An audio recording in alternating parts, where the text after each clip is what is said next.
ఈ దేవునుడి రాజ్యం అంటే పరిశుద్ధ యాజక సమూహం, మనం రాజులైన పరిశుద్ధ యాజక సమూహము, మరి తర్వాత పరిశుద్ధ జనము, దేవుని సొత్తైన ప్రజలు, వీళ్ళే దేవుని రాజ్యం. హల్లెలూయా. కాబట్టి గత రోజుల్లో దేవుని రాజ్యములో అంటే సంఘములో మరి ఆ సేవకులు తల్లిదండ్రులుగా, విశ్వాసులు పిల్లలుగా ఆ దైవికమైన ప్రేమలో కలిసి సంపూర్ణత పొందితే పరలోకమని దొరుకుతుందని పోయిన వారంలో మీకు చెప్పాను. హల్లెలూయా. మరి ఆ ప్రియులరా, అదే కార్యాన్ని మనం తీసుకున్నట్లయితే మరి దాని కింద ఇంకొక మాట ఇందాక మీరు చదువుకున్నారు, ఇది కొనాల దేవుని రాజ్యం పుసిపు కుడిపు మల్ల అది నీతి సమాధానం పరిశుద్ధ ఆవిలో ఉండాగర ఒక సంతోషం. అది నీతి సమాధానం పరిశుద్ధాత్మలో కలిగే సంతోషం అనే రాజ్యం దేవుని రాజ్యం. దేవుని రాజ్యము సంతోషం అంటే ఏ సంతోషం? అది తినుట త్రాగుట్లో వచ్చే సంతోషం కాదు, நீதி కలిగి ஜீவிச்சே சந்தோஷம். நீ நீதியாக நேர்மையா வாழ்ந்தா அதெல்லாம் சந்தோஷம் வருது பாரு, அதுதான் ஆண்டவர் விரும்புகிற சந்தோஷம். அல்லேலூயா.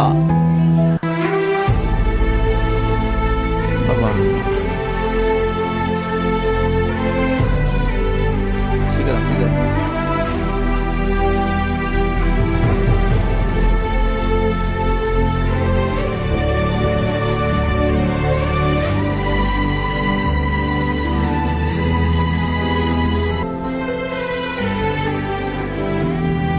தேவன் விரும்புகிறதான ஒரு ராஜ்யம் எப்படி இருக்கிறது என்றால், దేవుడు ప్రేమిస్తున్న రాజ్యం ఎలా ఉందంటే அது புசிப்பு குடிப்பு அல்ல, అది తినుట త్రాగుట కాదు. அப்படின்னா உலக பிரகாரமான சந்தோஷத்தை ஆண்டவர் இங்கே சொல்லவில்லை. ఈ లోక సంబంధమైన ప్రేమను దేవుడు చెప్పడం లేదు. సంతోషం ఉలగ సంతోషం లోకపరమైన సంతోషం గురించి చెప్పడం లేదు ఇక్కడ. தேவனுடைய ராஜ்யத்தில் இருக்கிற சந்தோஷம் எப்பேற்பட்டது என்றால், దేవుని రాజ్యంలో సంతోషం ఎలా ఉంటుందంటే ஒரு நீதியா வாழும் பொழுது அதுல ஒரு சந்தோஷம் இருக்கு. నీతిగా జీవించినప్పుడు దాంట్లో ఒక సంతోషం ఉంటున్నది. భక్తిயா வாழும் பொழுது ஒரு சந்தோஷம் இருக்கு. భక్తిగా జీవించినప్పుడు దాంట్లో ఒక సంతోషం ఉంటుంది. సమాధానం, నీతియు సమాధానం పరిశుద్ధ ఆవినాల ఉండాగర సంతోషం. నీతి సమాధానము పరిశుద్ధాత్మ చేత ఉంటున్నటువంటి సంతోషం. హల్లెలూయా హల్లెలూయా. அப்போ மாம்சீகமான சந்தோஷத்தை குறிப்பிடப்படவில்லை. శరీర సంబంధమైన సంతోషం గురించి ఇక్కడ చెప్పడం లేదు. நிறைய பேர் ஒருத்தரை போய் அடிச்சிட்டாங்க, அதுல ஒரு சந்தோஷம். కొంతమంది ఒకరిని కొడితే దాంట్లో సంతోషం కలుగుతుంది. மற்றவங்களோட பயங்கரமா வாக்குவாதம் சண்டை போட்டா அதுல ஒரு சந்தோஷம். మరి ఒకరి చేత వాళ్ళు వాగ్వాదం చేసి జగడమాడితే సంతోషం ఉంటుంది. இந்த சந்தோஷம் வந்து பிசாசுக்குரிய சந்தோஷம். இதெல்லாம் ఈ సంతోషం అంతా సాతాను సంతోషం. இந்த பிசாசின் சந்தோஷம், ఈ సాతాను యొక్క సంతోషము నిత్య నరకத்துல கொண்டு போய் சேர்த்து నిత్య నరకానికి చేరుస్తుంది. ஆனா ஆவிக்குரிய சந்தோஷம், అయితే ఆత్మ సంబంధమైన సంతోషం, பிரியமானவர்களே, ஆண்டவர் சொல்றாரு இந்த சந்தோஷத்தை பெற்றாதான் నిత్య రాజ్య సంతోషத்துல சேர முடியும். ప్రియమైన వాళ్ళారా, దేవుడు చెప్తున్నాడు ఈ సంతోషాన్ని పొందుకుంటేనే మీరు నిత్య సంబంధమైన సంతోషం పొందుకుంటారు. అదా సమాధానం. దేవుని రాజ్యం నీతియు సమాధానం పరిశుద్ధ ఆవిల ఉండాగర సంతోషం சொன்னார். దేవుని యొక్క రాజ్యం అంటే నీతి సమాధానం పరిశుద్ధాత్మతో కలిగిన సంతోషం అని చెప్తున్నారు. அதுக்காக தான் ஆண்டவர் சொன்னாரு, అందుకు దేవుడు అంటున్నారు కన్నతల ఒక కన్నతల మరు కన్నతోட కొడు அப்படின்னா, ఒక చెంప మీద కొడితే ఇంకొక చెంప చూపించమంటున్నాడు. அப்படின்னா என்ன? అలా అంటే ఏంటి? அடுத்து என்ன சொன்னாரு? ఇంకోటి ఏం చెప్పారు? శత్రువులే నేసిని சொன்னாరు. నీ శత్రువులను ప్రేమించమంటున్నాడు. அப்படின்னா అర్థం என்ன? అలాంటి అర్థం ఏంటి? அந்த பரிசுத்த ஆவியில வருகிற சந்தோஷம், పరిశుద్ధాత్మలో వస్తున్న సంతోషం, సమాధానమా இருக்கணும், సమాధానంగా ఉండాలి. ஒருத்தன் மேல విరోధத்தை కాண்பித்தாలో, ఇప్పుడు నీ మీద విరోధము చూపించినను நீ సమాధానமா పో, నీవు సమాధానంగా వెళ్ళు. அப்போ அந்த ஆவியின் சந்தோஷம் உனக்கு கிடைக்கும். అప్పుడు ఆత్మ సంబంధమైన సంతోషం దొరుకుతుంది. அவனை விரோதிக்க వాళ్ళు విరోధిస్తూ நீயும் விரோதிக்கப்படுது, నువ్వు విరోధించినప్పుడు கோபமும் எரிச்சல் தான் வரும், కోపము మంటదా వస్తుంది. அப்போ பிசாசின் ராஜ்யம் ஸ்தாபிக்கப்படுது. అక్కడ సాతాను యొక్క రాజ్యం స్థాపించబడుతుంది. அங்க தேவனுடைய ராஜ்யம் அழிஞ்சு போகிறது. అక్కడ దేవుని యొక్క రాజ్యం నాశనం అవుతుంది. குடும்பத்துல నీ కుటుంబంలో దేవుని రాజ్యం நடக்குதா? దేవుని యొక్క రాజ్యం జరుగుతున్నదా? பிசாசின் ராஜ்யம் நடக்குதா? సాతాను యొక్క రాజ్యం జరుగుతున్నదా? సిస్టర్, ఏ రాజ్యం అమ్మా?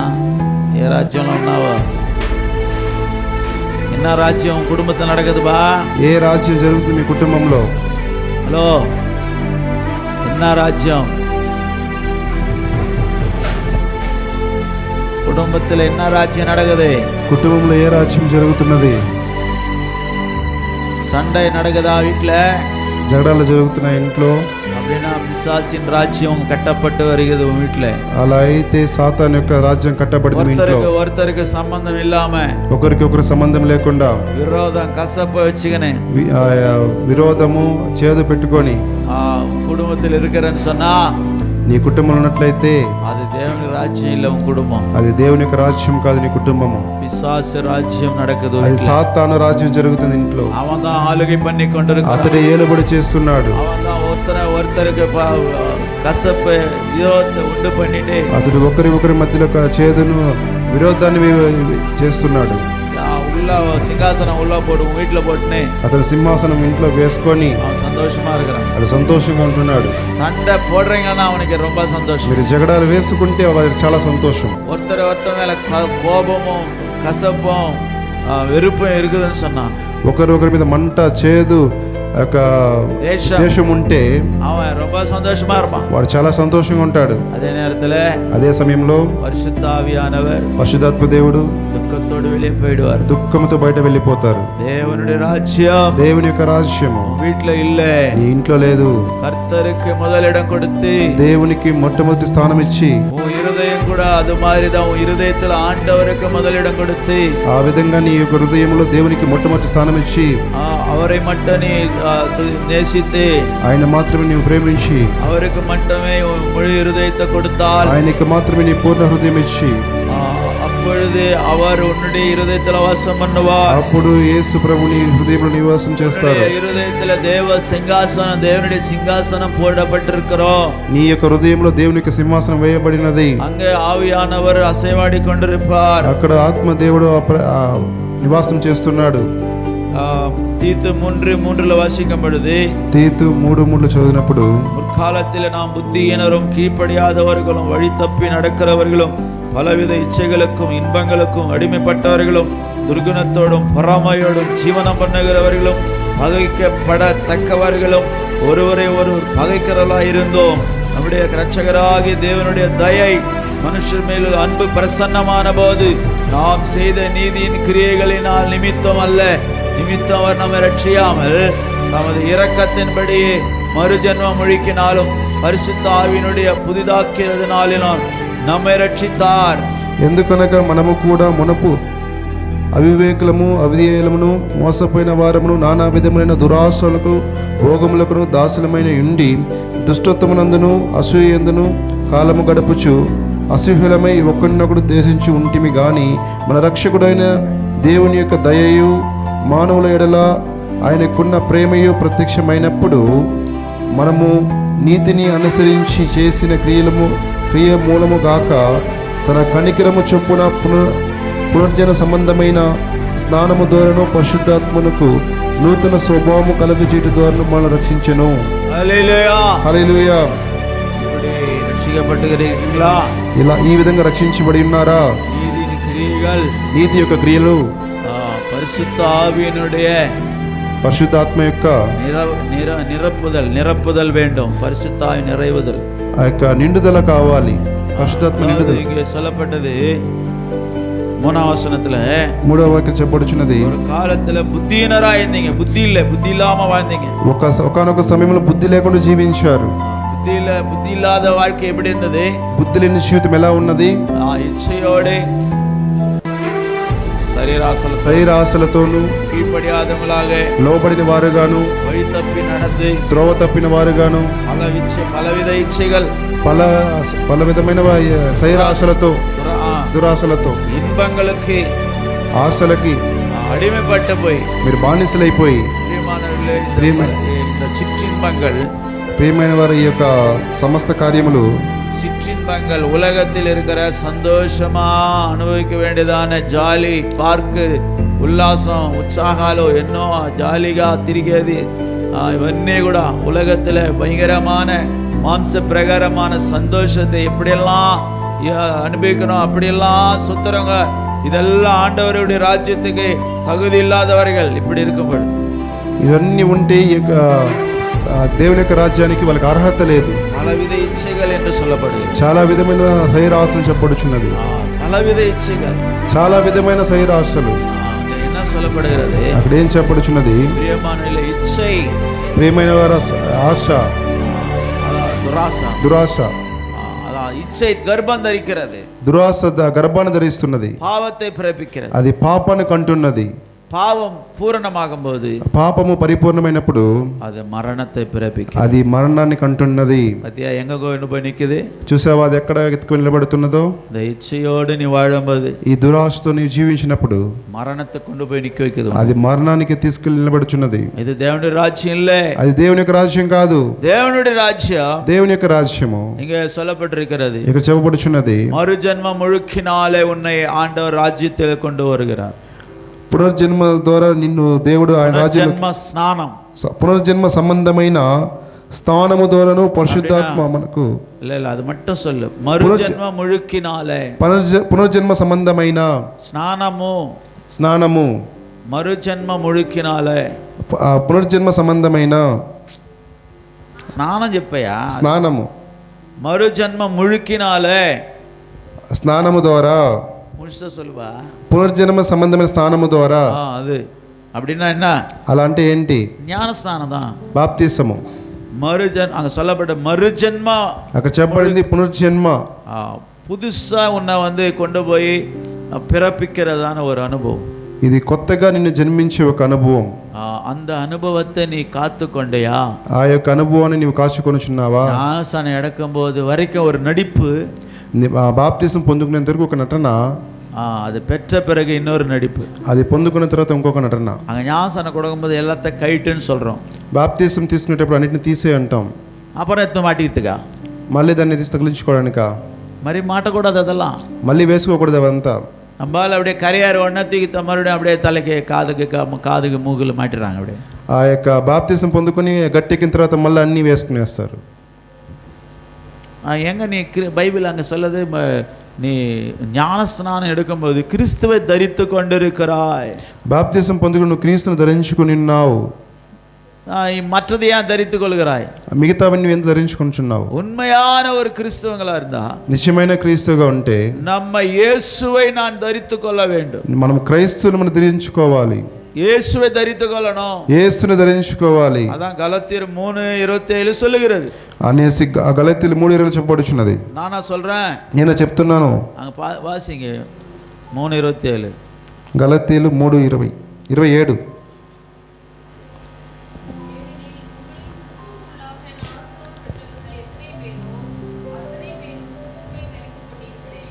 క్రీస్తునులోనికి బాప్తిసం పొందిన మీరందరూ క్రీస్తును ధరించుకొని ఉన్నారు.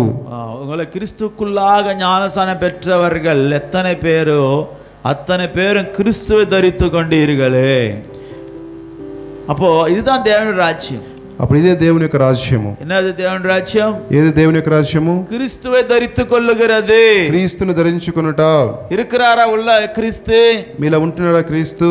கிறிஸ்து உள்ள இருந்தா, క్రీస్తు మీలో ఉంటే பாவம் செய்ய மாட்டீங்க, మీరు పాపం చేయరు. கிறிஸ்து உள்ள இருந்தா, క్రీస్తు లోపల ఉంటే எதிர்த்து பேச மாட்டீங்க, మీరు ఎదిరించి మాట్లాడరు. கிறிஸ்து உள்ள இருந்தா, క్రీస్తు లోపల ఉంటే அசுத்தமானதை பார்க்க மாட்டீங்க, అపరిశుభ్రమైనది మీరు చూడరు. கிறிஸ்து உள்ள இருந்தா, క్రీస్తు లోపల ఉంటే கோபம் வரக்கூடாது, కోపం రాకూడదు. கிறிஸ்து உள்ளே இருந்தா, క్రీస్తు లోపల ఉంటే கெட்ட வார்த்தை பேசக்கூடாது, చెడ్డ మాటలు మాట్లాడకూడదు. அப்படியே எடுத்துக்கொள்ளுங்க. అలాగే తీసుకునండి. எத்தனை காரியங்கள் இயேசுவை உள்ள வச்சுக்கின்னு நாம் செஞ்சு கொண்டிருக்கிறோம். యేసు ప్రభు లోపల ఎన్ని కార్యాలు మనం చేస్తున్నాం. அதுதான் எபிரேயர்ல சொல்லப்பட்டது. అక్కడ ఎబ్రేయులు చెప్పబడుచున్నది 10వ அதிகாரத்துல 10వ వాక్యంలో தேவகுமாரனை காலின் கீழே போட்டு நீங்க மிதிக்கிறீங்கன்னு சொல்றாங்க. దేవుని కుమారుని మీ కాళ్ళ కింద వేసి తొక్కుచుని చెప్పబడుచున్నది.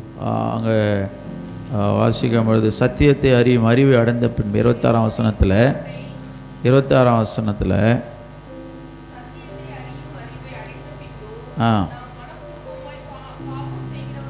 பாவம் செய்வர்களாக இருந்தால் பாவம் நிமித்தம் செலுத்தத்தக்க வேறொரு பலி நீ இராமல்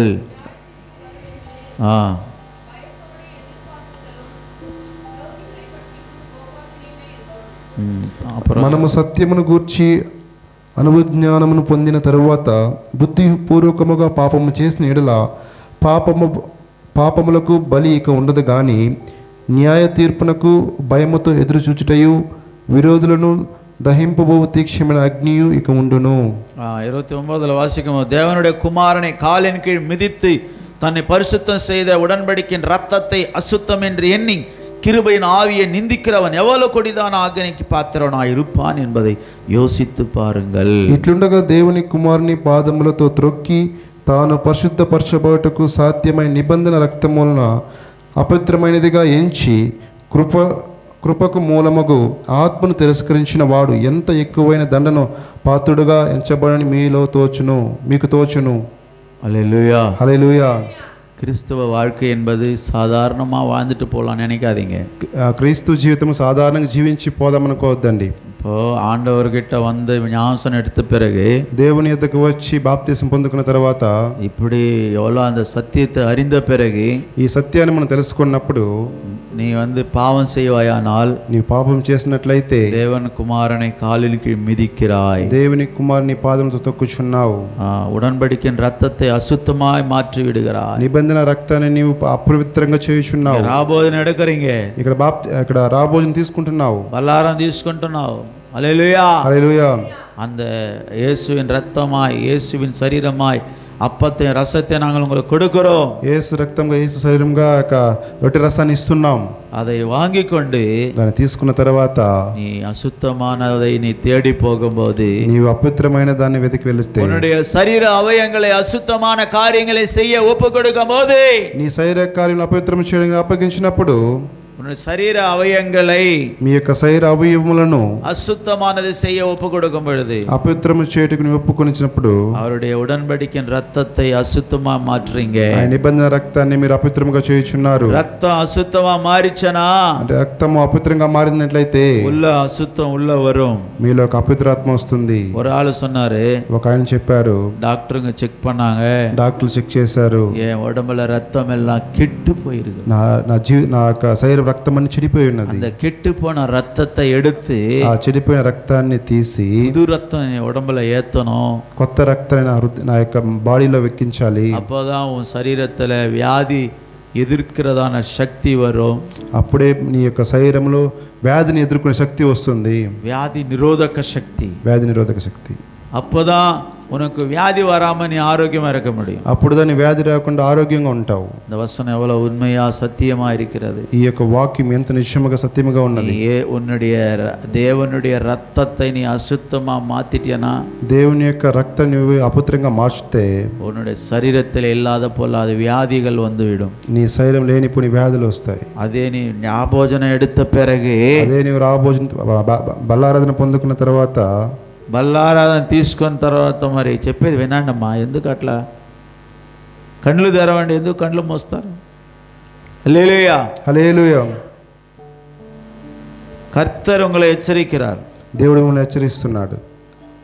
அப்படியே அந்த ரத்தத்தை நீ வாங்கின பிறகு, రక్తాన్ని తీసుకున్న తర్వాత நீ எவ்வளவு பரிசுத்தமா இருக்கணும், నీవెంత పరిశుద్ధంగా ఉండాలి. நீ தேவனுடைய ராஜ்யம், దేవుని యొక్క రాజ్యం, నీవు தேவனுடைய ராஜ்யத்தில் சேர்க்கப்பட்டிருக்கிற, దేవుని యొక్క రాజ్యం చేర్చబడ్డావు. నీవు பரலோகத்தில் தூதர்களை காட்டிலும் ஒரு மேன்மையான இடத்தை ஆண்டவர் கொடுக்க போறாரு. పరలోక రాజ్యంలో దేవదూతల కంటే ఒక మంచి స్థలం మీకు ఇవ్వబోతున్నాడు. அப்படின்னா எப்படி நீ வாழணும், అలాంటి నువ్వు ఎలా జీవించాలి கொஞ்சம் யோசித்து பாருங்க, కొంచెం ఆలోచించి చూడండి. நீ ரொம்ப இருதய கடினப்படுத்திக் கொண்டு, నీ హృదయాన్ని కఠినపరచుకొని உனக்கு இஷ்டமான பாவங்களை செய்து கொண்டு போவாயானால், నీకు ఇష్టమైన పాపాలను చేసుకున్నట్లు పోతే, வசனம் சொல்லுது, వాక్యం అంటున్నది, கிருபையின் ஆவியை நிந்திக்கிறவன். కృపగల ఆత్మను నీవు నిందిస్తున్నావు. పడి 29 కృపకు పాత్రుడగు పరిశుద్ధాత్మను, కృపకు మూలముగు ఆత్మను తిరస్కరించిన వాడు ఎంత ఎక్కువైన దండనకు పాత్రుడుగా ఎంచబడని మీకు తోచును.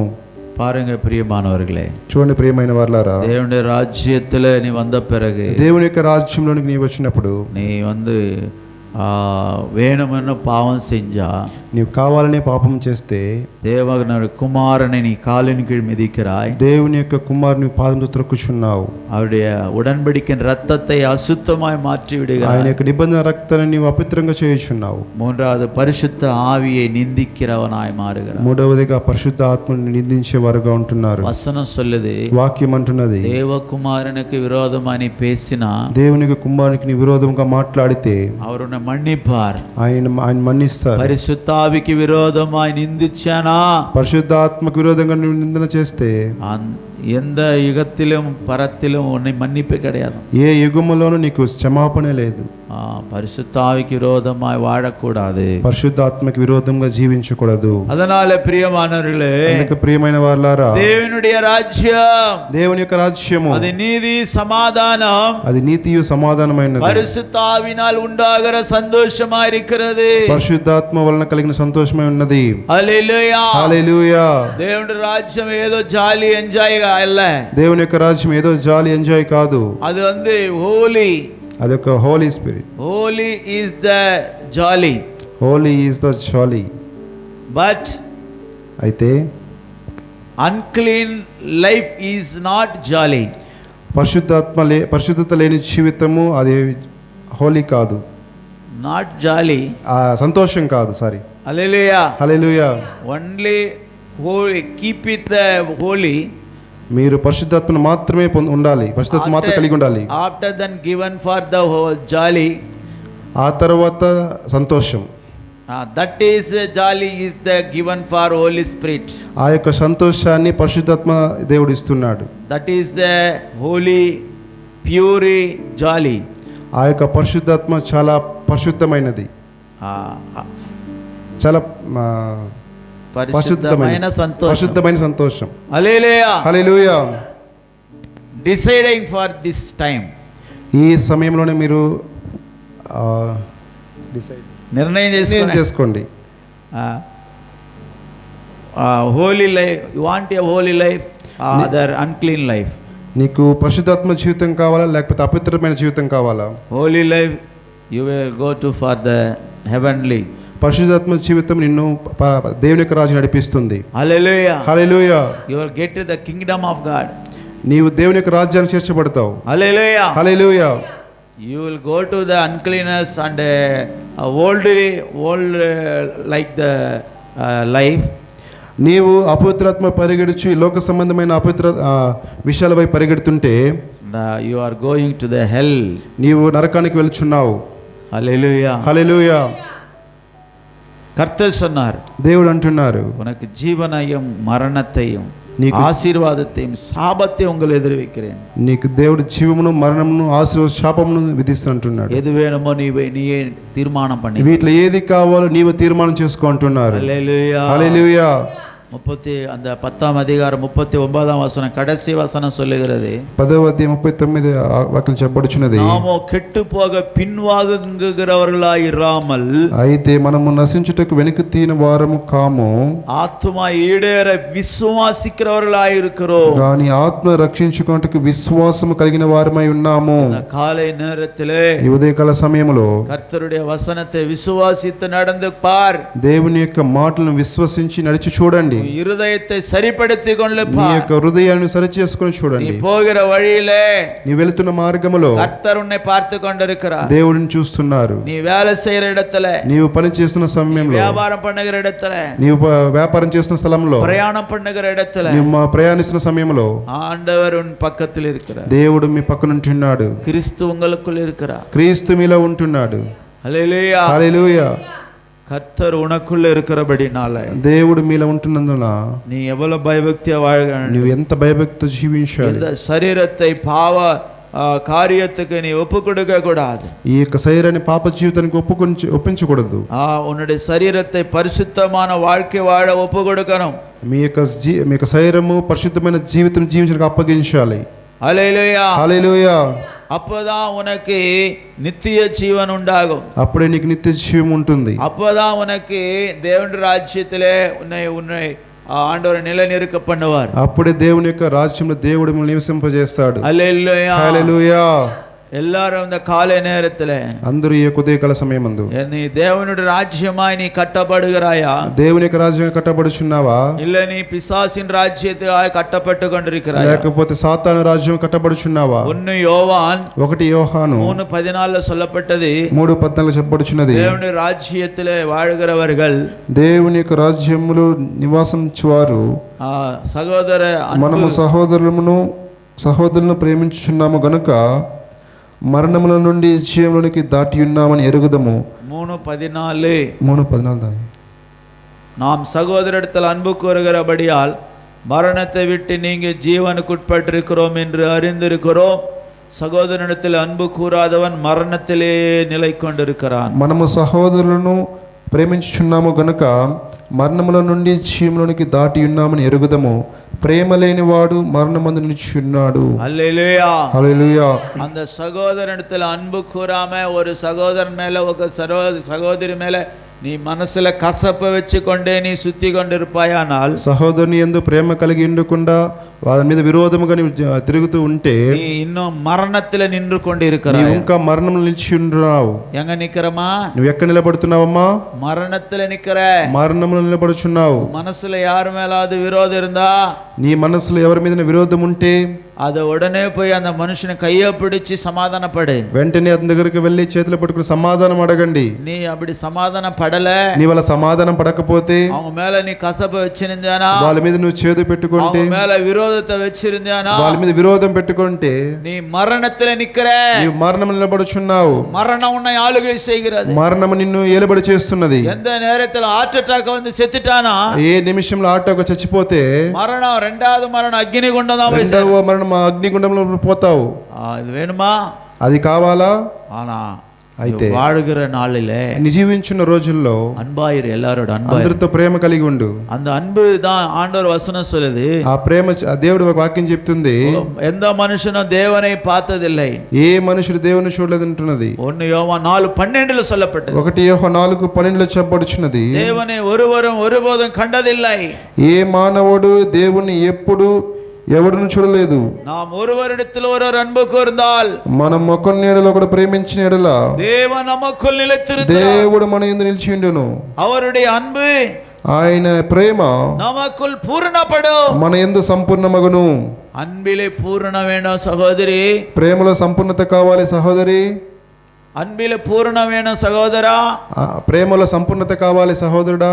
அப்பதான் தேவனுக்குள்ளே நீ நிலை நிற்க முடியும். అప్పుడే దేవుళ్ళను నిలిచి ఉంటావు. கொஞ்சம் கசப்பு கொஞ்சம் அன்பு எல்லாம் காட்டாதே. కొంచెం చేదు కొంచెం ప్రేమంతో చూపించొద్దు. அப்படியான நீ దేవుని రాజ్యத்துக்கு நீ தகுதி இல்லை. అలా ఉంటే నీ దేవుని యొక్క రాజ్యానికి అర్హత కలిగలేదు. దేవుని రాజ్యத்திலே நீ சேர்க்கப்படணும் என்றால், దేవుని యొక్క రాజ్యంలో చేర్చబడాలి అంటే ஒருவரில் ஒருவர் அன்பா இருக்க வேண்டும். ఒకరిలో ఒకరు ప్రేమ కలిగి ఉండాలి. பரிசுத்தமான வஸ்திரம் தரிக்க வேண்டும். పరిశుద్ధమైన వస్త్రమును ధరించుకోవాలి. இயேசுவையே தரித்துக் கொள்ள வேண்டும். యేసుని నీవు ధరించుకోవాలి. இயேசுவோடு சேர்ந்து வாழ வேண்டும். యేసుతో జీవించాలి. నీవు தன்னை குத்தினவர்களும் తనని పొడిచిన వారిని, సిలువైలో పోటవர்களும் సిలువలో వేయవలసిన వారిని அவர் மனதார நேசிக்கிறார். ఆయన మనస్ఫూర్తిగా ప్రేమించాడు. பிதாவே, இவர்கள் தாங்கள் என்ன செய்கிறது அறியாமல் செய்கிறார்கள், இவர்களை மன்னியும். ప్రభువా వీరేమి చేయుచున్న ఎరుగరు కనుక వీరు క్షమించని దేవుడు చెప్పి ఉన్నాడు. హల్లెలూయా, హల్లెలూయా. அந்த ஒரு பக்குவத்தில் வந்தாதான் நீ தேவனுடைய ராஜ்யம். అలాంటి పరిస్థితికి నీవు వస్తేనే దేవుని యొక్క రాజ్యము. அப்பதான் நீ தேவனுடைய ராஜ்யமா கட்டப்பட முடியும். అప్పుడే నువ్వు దేవుని రాజ్యంగా కట్టబడతావు. இந்த మనుషனும் தேவனை ஒருபோதும் కండదిல்லை என்று சொல்லப்படுகிறது. ఏ మనుషుడు ఇంతవరకు దేవుని యొక్క రాజ్యం కట్టలేని చెప్పబడుచున్నది. దేవుని చూడలేదు, దేవుని చూడలేదని చెప్పబడుచున్నది. మనుషుడు யாரும் தேவனை கண்டதில்லை. ఏ మనుషుడు దేవుని చూడలేదని చెప్పబడుచున్నది. ஒருவரிடத்தில் ஒருவர் அன்பு கூர்ந்தால் தேவன் நமக்குள் நிலைத்திருக்கிறார். ఒకని ఎడల ఒకడు ప్రేమ చూపిస్తున్న దేవుడు మన నిలిచి ఉంటారు. హల్లెలూయా, హల్లెలూయా. அப்பதான் நாம் அன்பில் பூரணப்பட முடியும். అప్పుడే మనం దేవునిలో పరిపూర్ణమగుతాం. நமக்குள்ள கசப்பு விரோதம் இருக்குமானால், మన చేదు విరోధం ఉంటే நான் அன்பிலே பூரணப்பட்டவர்கள் మనము அல்ல. ప్రేమలో సంపూర్ణమైన వారు కాదు. அன்பிலே பூரணப்படல, మనము ప్రేమలో సంపూర్ణ పడలేదు. பரலோகம் இல்லை, పరలోకం లేదు. கொஞ்சம் கொஞ்சமா அன்பு, கொஞ்சம் கொஞ்சம் பரிசுத்தம், కొంచెం అశుద్ధం కొంచెం పరిశుద్ధం, కొంచెం శుద్ధం, కొంచెం పరిశుద్ధత, కొంచెం అపవిత్రత, ఆ కొంచెం అన్బు కొంచెం కసப்பு, కొంచెం ప్రేమ కొంచెం చేదు, இதெல்லாம் வேலைக்கு ஆகுது. ఇదంతా పనికిరాదు. పరలోకమే పోக முடியாது, పరలోకానికి వెళ్ళలేము. వసన திட்டவட்டமா சொல்லுது. వాక్యము ఖండితంగా చెప్తున్నది, அவருடைய அன்பு நமக்குள் பூரணப்படும், ఆయన యొక్క ప్రేమ మనలో సంపూర్ణత మగును. హల్లెలూయా హల్లెలూయా హల్లెలూయా హల్లెలూయా. நாம் நீதிமொழிகளை படிச்சது போல సామెతలు మనం చదువుకున్నాం కదా, அந்த 1 யோவான் 3ஆம் அதிகாரத்துல 1 యోహాను 3వ అధ్యాయంలో 17వ వచనం சொல்லப்பட்டது. 17వ వాక్యం చెప్పబడుచున్నది, ஒருவனை உலக ஆஸ்தி உடையவனாய் இருந்து ఒకడు ఈ లోక సంబంధమైన ఆస్తి కలిగి ఉండి தன் சகோதரனுக்கு குறைச்சலுண்டு என்று கண்டு, తన సహోదరునికి కొరత ఉందని తెలుసుకొని அந்த వசனத்தை படி அங்கே தன் இருதயத்தை அவனுக்கு அடைத்து கொண்டால், అతను ఎంత మాత్రం కనికరం చూపని వాని యందు அவனுக்குள்ள தேவ அன்பு நிலை கொள்ளுகிறது. எப்படி దేవుని ప్రేమ ఎలాగా నిలుచును? அன்பு காட்டுகிறேன் என்று சொன்ன பொழுது, ప్రేమ చూపిస్తానని చెప్పినప్పుడు, நீ நல்ல ஆஸ்தி பணம் எல்லாம் வச்சுன்னு இருக்கிற, నీవు మంచి ఆస్తి డబ్బులంతా పెట్టుకొని ఉన్నావు, சகோதரனை குறைச்சலில் இருக்கிறான், నీ సహోదరుని నీవు కొరత చెప్పుచున్నావు, நீ பிரியாணி சாப்பிடுற, బిర్యానీ తింటున్నావు, அவன் கஞ்சி குடி கூட அரிசி இல்ல, వాడు గంజి తాగడానికి కూడా బియ్యం లేదు వాడి దగ్గర. ஆண்டவர் சொல்றாரு, దేవుడు అంటున్నారు, உன் இருதயத்தை అடைத்து கொள்ளாதே, నీ యొక్క హృదయాన్ని నువ్వు திறந்து నీ హృదయాన్ని తెరచి அவனுக்கு கொடு, అతనికి ఇవ్వు అంటున్నాడు. அப்போ தேவ அன்புக்குள்ள நீ நிலை பெற்றிருப்பாய். అప్పుడు దేవుని యొక్క ప్రేమలో నిలిచి ఉంటావు. பக்கத்து கீழே இருக்கிற வசனம் சொல்லுது, కింద వాక్యం చెప్పుచున్నది, என் பிள்ளைகளே, నా కుమారులారా, కింద వాక్యం చదవండి, என் பிள்ளைகளே, నా పిల్లలారా, 18వ వచనం, చిన్న పిల్లలారా, வசனத்தினாலும் நாவினாலும் அல்ல, మాటలతోను నాలుకతోను కాక கிரியையினாலும் உண்மையினாலும் அன்பு கூற கடவுள், క్రియతోను సత్యముతోను ప్రేమింతుము. சும்மா வாயில என்ன சொல்லுவாங்க, வாயில வடை சுட்டுறாத, வாயிலே வடை சுட்டுருவாங்க, నోట్లో వడ కాలుస్తారు, அவள்தான் வடை துண்டி போயிட்டு அசோத்திரம் அப்படியே இல்லை, ఆ వడ తినేసిన అయిపోయిందా స్తోత్రం. உண்மையிலேயே பருப்பு ஊற வச்சு அரைச்சி வடை சுட்டு கொடு, அப்பதான் உண்மை. నిజంగానే నువ్వు ఆ యొక్క పప్పు నానబెట్టి దాన్ని రుబ్బి వడ కాల్చి ఇవ్వాలి, வடை வாயில சுட்டுக்கூடாது, ఆ నోటితోనే వడ కాల్చేయకూడదు. హల్లెలూయా హల్లెలూయా. ஆண்டவர் தான் சொல்றாரு, దేవుడు అదే చెప్తున్నాడు. சும்மா வசனத்தினாலும் நாவினால் அல்ல, ఊరికే మాటలతోనూ క్రియలతో కాదు, కానీ మాటలతో కానీ నోటితో మాటలు. அங்க பாருங்க 18వ వచనం, నాలుకతో కాక క్రియలతోనూ సత్యంతోనూ ప్రేమింతుము. சும்மா வசனத்தினால நாவினால நாக்கினால அல்ல, మాటతో నాలుకతో కాదు, கிரியை காட்டணுங்க, క్రియ చూపించాలండి, உண்மை காட்டணுங்க, உண்மையான அன்பு காட்டணும், నిజమైన ప్రేమ చూపించాలి, உண்மையான அன்பு காட்டணும், నిజమైన ప్రేమ చూపించాలి. இங்க ஒரு பேச்சு, ఇక్కడ ఒక మాట, இந்த మనిషిని பத்தி அங்க పక్కத்துல పోయి கெட்டதா பேசுறது, ఈ మనిషిని బట్టి వేరొక చేత చాలా చెడ్డగా మాట్లాడేది. ஆண்டவர் பார்த்திருக்கிறாரு, దేవుడు చూస్తున్నాడు, அவர் கேட்டுக்கிறார், ఆయన వింటున్నాడు. நீ పూర్ణపడ முடியாது, నీవు సంపూర్ణ పొందలేవు, நீ దేవుని రాజ్యமா కట్టబడ முடியாது, నీవు దేవుని యొక్క రాజ్యం కట్టబడలేవు. அதனால இந்த காலை நேரத்துல అందుకని ఈ ఉదయకాల సమయంలో எல்லாரும் ஒப்பு கொடுப்போமா, అందరూ అప్పగించుకుందామా. ஒரு கடைசியாக அந்த 1 கொரிந்தியர் 6:9 சொல்லுது, చివరిగా 1 కొరింథీయులు 6లో చెప్పబడుచున్నది, 6:9, 1 కొరింథీయులు 6:9, அநியாயக்காரர் தேவனுடைய ராஜ்யத்தை சுதந்தரிப்பது இல்லை என்று அறியீர்களா, అయితే సహోదరుడు అన్యాయస్తులు దేవుని రాజ్యముకు వారసులు కానని మీకు తెలియదా? వంచికబడాదిరుంగల్, మోసపోకుడి, వేసి మార్గத்தார், జారులైనను, విగ్రహారాధకులైనను, వ్యభిచారులైనను, சுயపుணர்ச்சிக்காரர், ఆడంగితనము గలవారైనను, ఆన్పునర్చికారర్, పురుషంగులైనను, తిరుడర్, దొంగలైనను, పొరులాసైకారర్, లోబలైనను, వెరియర్, త్రోగబోతులైనను, దూషకులైనను, ఉదాసీనర్, దోచుకుని వారైనను, కొల్లైకారర్, దోచుకుని వారైనను దేవుని రాజ్యத்தை சுதந்தரிப்பதில்லை, దేవుని రాజ్యమునకు వారసులు కానేరరు. హల్లెలూయా హల్లెలూయా. இப்பேற்பட்ட பாவங்கள் இருந்தால், ఇటువంటి పాపములు కలిగి ఉంటే, అన్యాయమాய் வாழ்ந்தால், అన్యాయంగా జీవిస్తే దేవుని రాజ్యத்தில் சேர முடியாது, దేవుని యొక్క రాజ్యంలో చేరలేరు. எல்லாரும் கண்களை மூடு, అందరూ